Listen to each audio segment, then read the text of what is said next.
And welcome to this episode of Ideas Factory. I'm Naghma. I have with me Sushant Sareen today.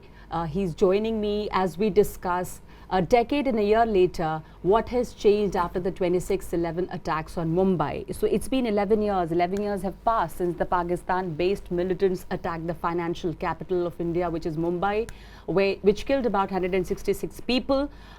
Excluding the terrorists, the 9 terrorists who were killed by the security agencies. The sheer scale and the audacity of this attack is what sets it apart from the other terrorist organizations that have taken place in India before.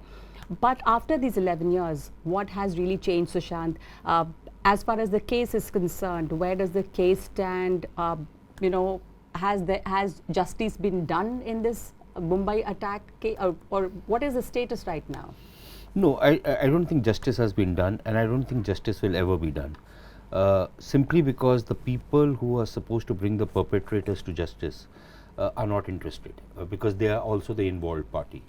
That yes, the Pakistanis have instituted a case. That case is now become a kind of a cliche. The law is following its own course, which means it's meandering endlessly. The case is not reaching anywhere in Pakistan. There is, the typical Pakistan disingenuity of sharing the blame and saying that India has not given us evidence.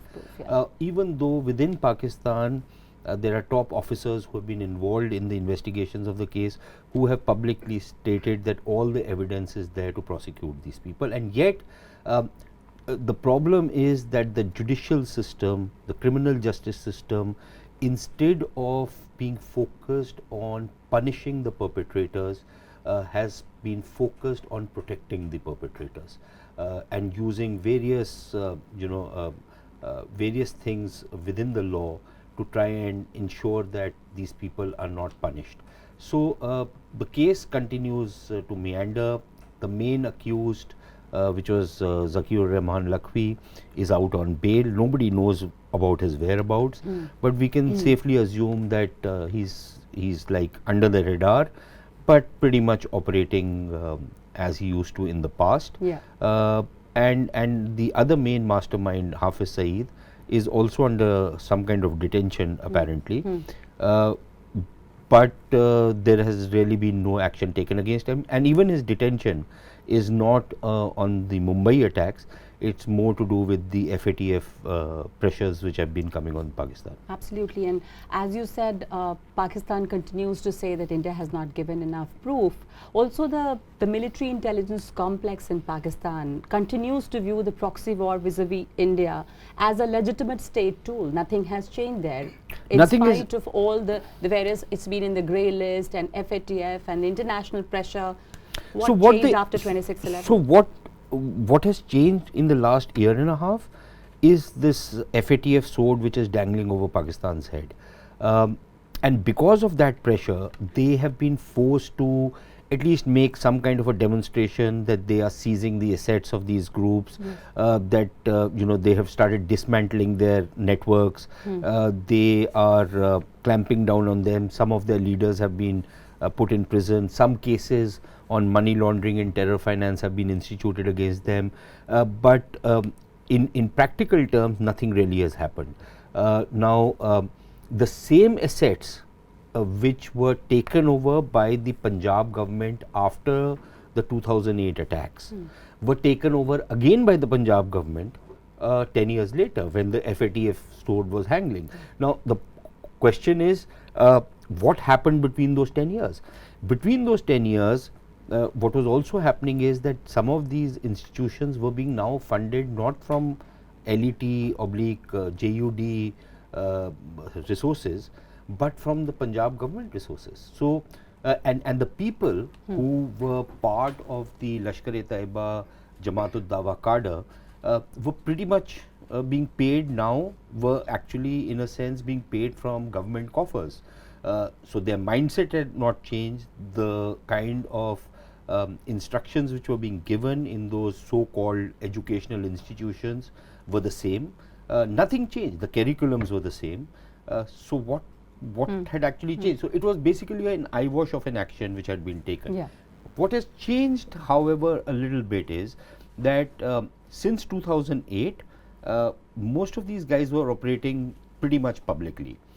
But after I think 2017-18, when this 2018 really, when this when they were put in the FATF grey list and this pressure started mounting, I think what has started happening is that they have actually been pushed into the background.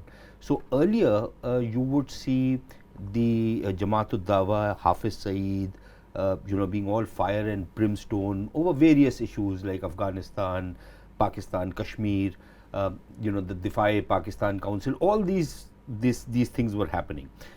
But after August 5, when the constitutional changes were made in Jammu and Kashmir, there's not been a peep out of anybody from the Lashkar-e-Taiba, oblique Jamaatul Dawa. Not a single statement has come out. Basically, these guys have been pushed into the background, into the woodwork. There are reports that they have been asked to lie low until this FATF sword is hanging over Pakistan's head.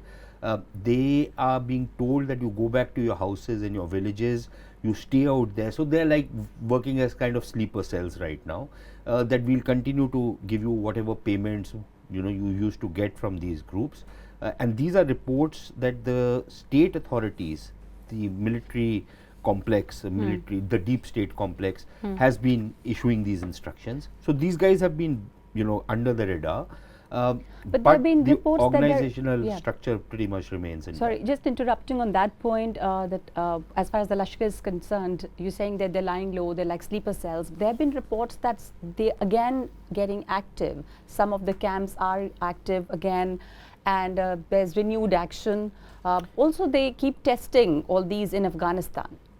No, they keep testing them in Afghanistan, but even otherwise, I think the Lashkar-e-Taiba brand name, I think, is a problem now for Pakistan. So while the cadre remains, you can delete the brand name, but the cadre, what do you do about it? And these are very highly motivated, indoctrinated individuals. So you use them in various theatres of war. And my own sense is that what will happen is that somewhere along the line there will be a new organization which will comprise of the cadres of these people, but with a new brand name. That will come up. There have been some telltale signs, Tehreek-e-Azadi, Jammu and Kashmir, some groups, but the problem with them was that ultimately you could very easily trace out their antecedents and figure out that these are the same LET guys. So I think next time around, what the Pakistanis are likely to do is get those cadres with a new leadership which cannot really be directly identified with the traditional JUD LET leadership. That leadership will remain in the background, keep pulling the strings from the background, but they will not repeat the mistake which they made with the Military Muslim League or the Milli Muslim League, which the political arm of the Lashkar-e-Taiba. The mistake they made out there was that they brought in some new people. Unfortunately, some of their candidates were already proscribed by the US as terrorists. But other than that, the posters which they published had Hafiz Saeed and other of these characters on those posters. So they could easily be identified as the political arm of the Lashkar-e-Taiba, Jamaatul Dawa. This time around, I think they will try and make sure that that doesn't happen.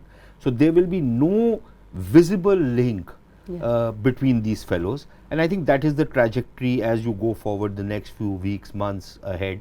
I think that is the trajectory that will happen, because these guys are not going to disappear overnight. So in 2008, when this Mumbai attack took place, we were caught unawares.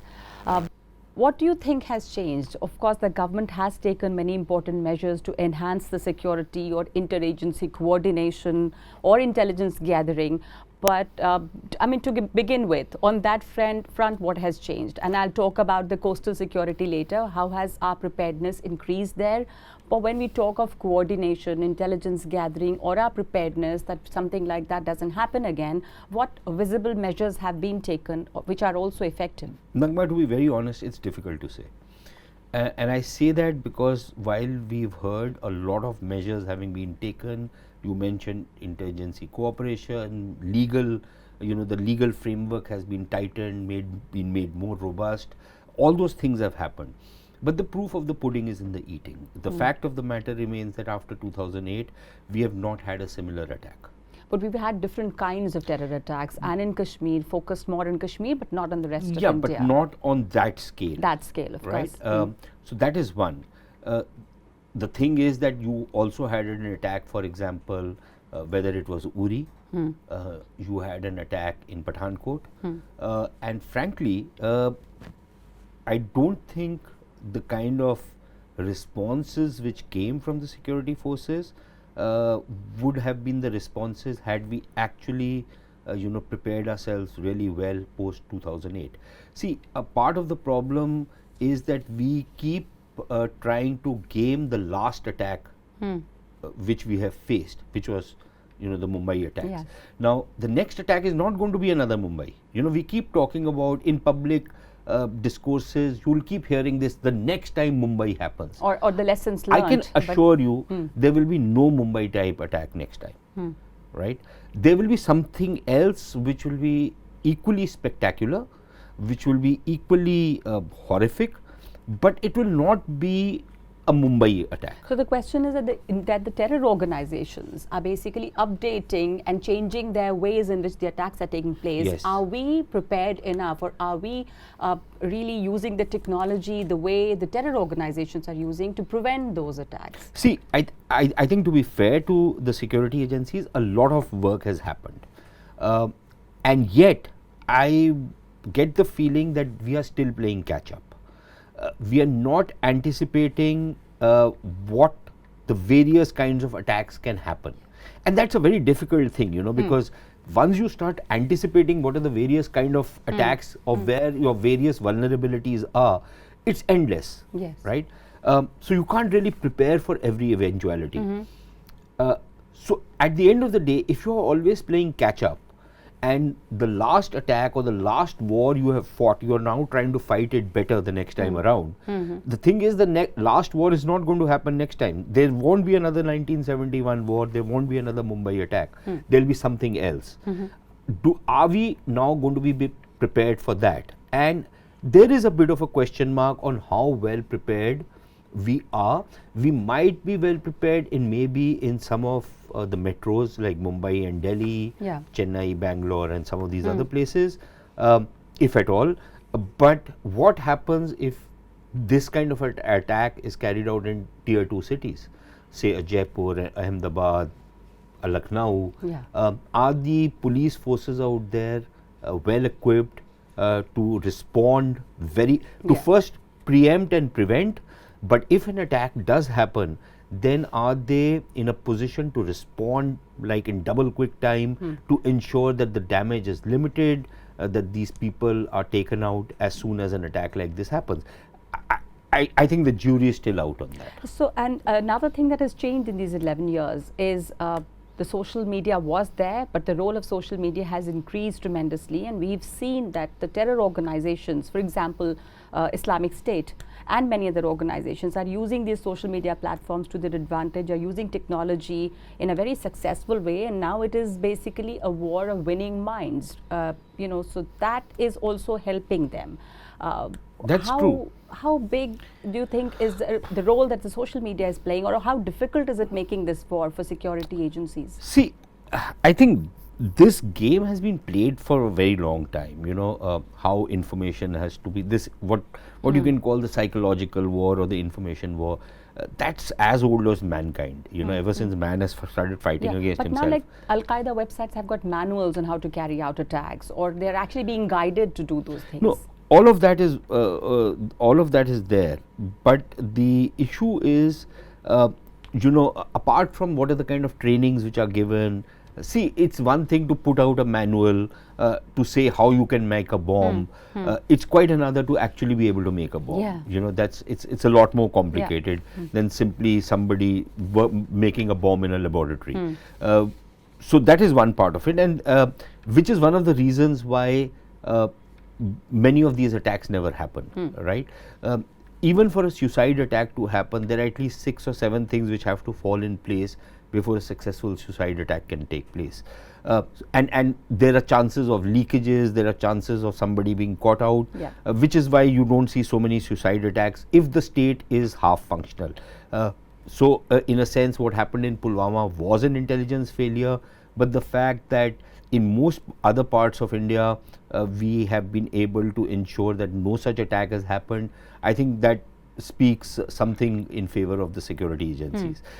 But on the larger question of how the social media or how the information warfare is carried out, I think that has been one of the big problems as far as the government is concerned. At least I'll speak only about India, but I think that's a failure which is worldwide.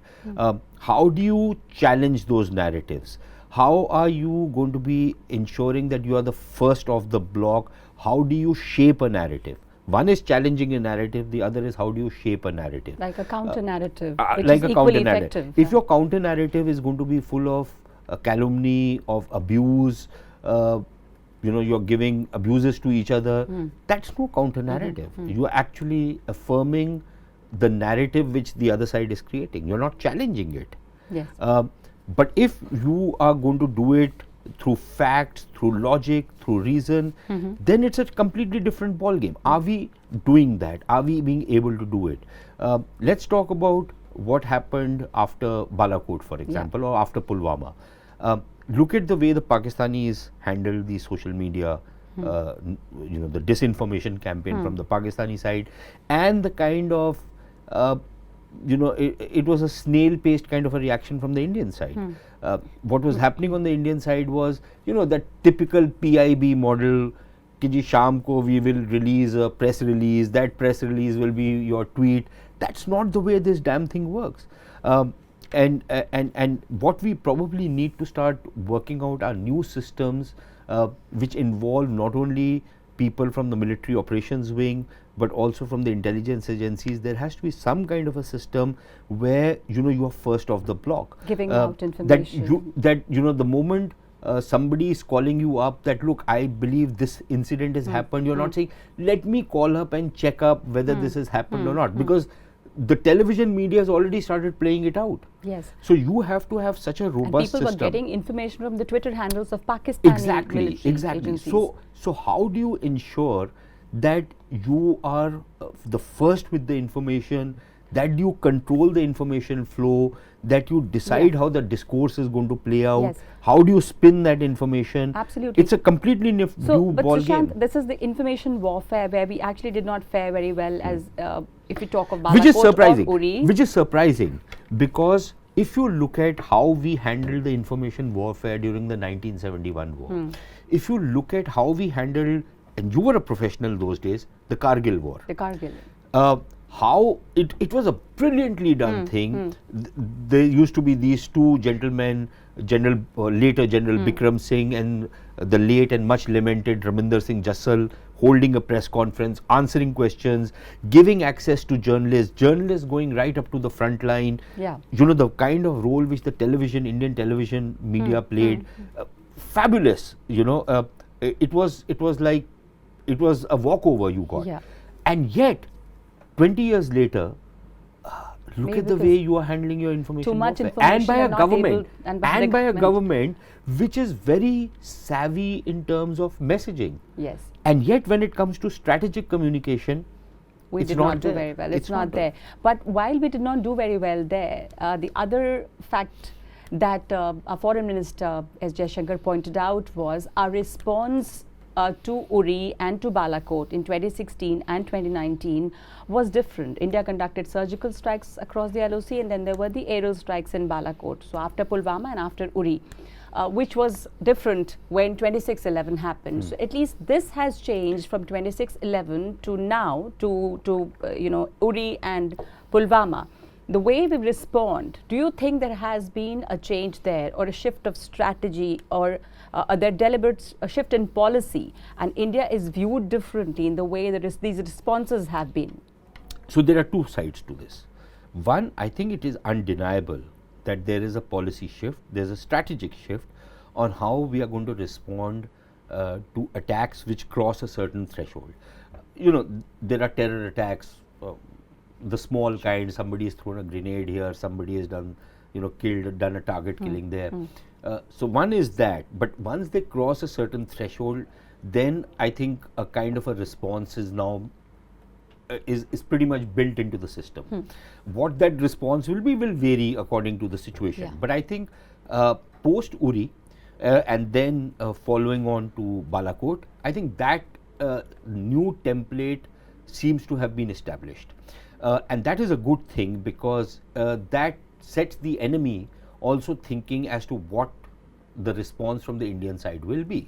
So that is one part of it, and I would very much welcome it, because this constantly turning the other cheek or threatening to retaliate or retaliating by threatening to retaliate, what used to happen, for example, after the 26/11 attacks, that you were actually seeking permission of the Pakistanis that, look, if we bomb you, I hope you don't mind and you don't hit back.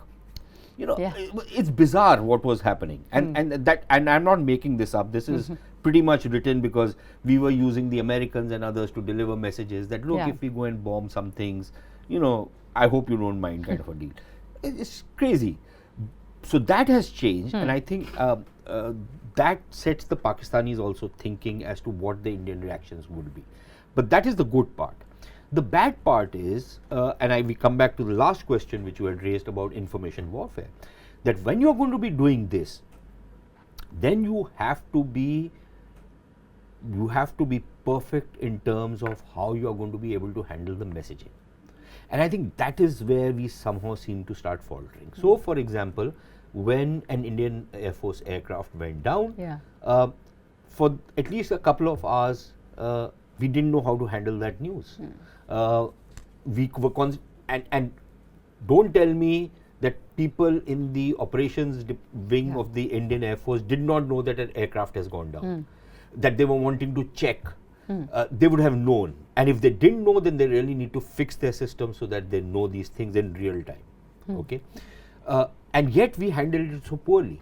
So even though the strategy which you have now started adopting is really welcome, the strategic communications which should accompany that particular strategy have been found wanting. So I think we need to bridge that gap very fast. So these are some of the, 11 years have gone by, and if we look back at 26/11, we cannot really say the lessons learnt, but because, as you pointed out very rightly, that the mode of terror attacks are also continuously changing. So you cannot ever say that we are prepared for this kind of attack. You have to be prepared continuously for a new kind of attack. Because you don't know what. You don't know. See, for example, let's talk about coastal security.